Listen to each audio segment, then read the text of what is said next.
one of the reasons that I will be happy if Donald Trump wins is that the media will be embarrassed and maybe the corruption will be exposed, which is hurting the nation. Not because of Donald Trump, just because it's corrupt. The whole outfit, the whole deal, the whole industry.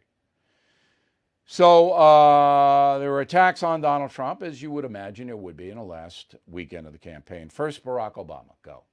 You remember when Republicans were saying, let Detroit go bankrupt? You remember that? Now they might as well be saying, let America get COVID, because that's how they're asking.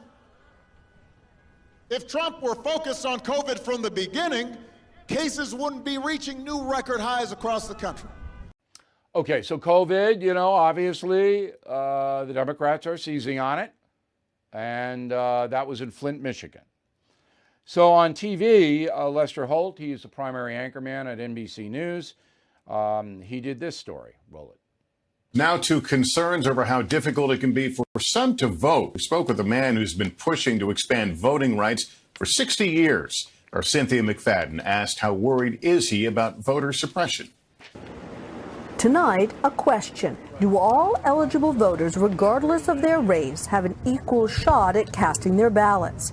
We turn to 92-year-old Reverend James Lawson. Voter suppression isn't, sadly, a thing of the past. Oh, yes. It's a continuation of USA history.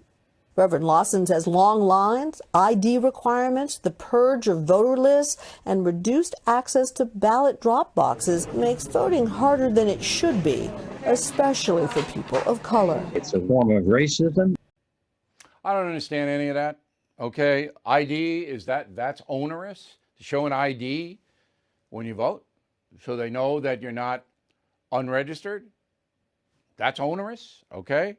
I don't know what else they have to do. You want a mail-in vote? You can get one. Absentee vote? You can get one.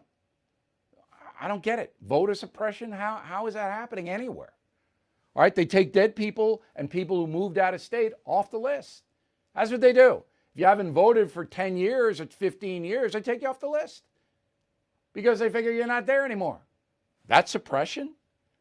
And these boxes, they don't want ballot box stuffing. See, this is all BS. It's just crap. People of color can't vote. They don't want people of color. What? I mean, everybody has an ID. You need an ID in America. All right, just bring the ID with you. Oh, my God. All right, so not only in the network news in a tank for the progressive left, so are most of the social media outfits. Axios is one of them. Go. Because the president has been so divisive, I'm worried about all of those militias and Proud Boys and Boogaloo Boys and all of those white supremacist groups that support the president. He doesn't use a dog whistle. He has a bullhorn, and he's telling them to all come out. And I'm really worried that the president of the United States is going to agitate violence during and after the election. Okay, lady, it's absurd. And then there's the interview going like this. Did you not see Philadelphia last week? All right. Do you not know that the radical left in Portland has destroyed the city? Do you not know any of that?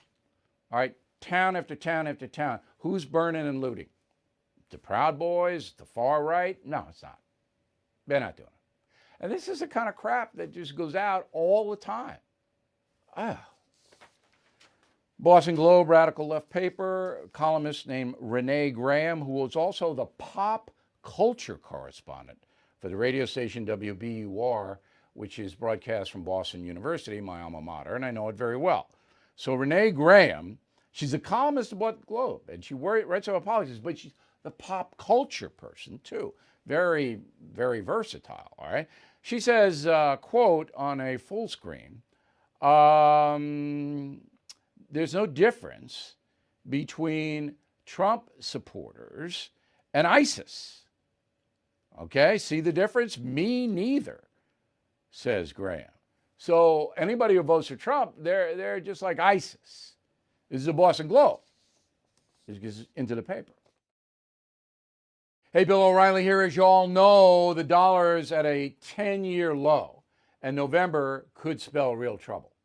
That's why I recommend you consider physical gold and silver, and the only company I do business with in this area is American Hartford Gold. You can call them right now. Make sure you tell them Bill O'Reilly sent you, and they'll give you a free gold coin on your first qualified order. Since I have been recommending American Hartford Gold, gold's up over 40%, silver over 60%. So please don't wait. Call them now. 877-444-GOLD Gold. 877-444-GOLD Gold, or text GOLD to 65532.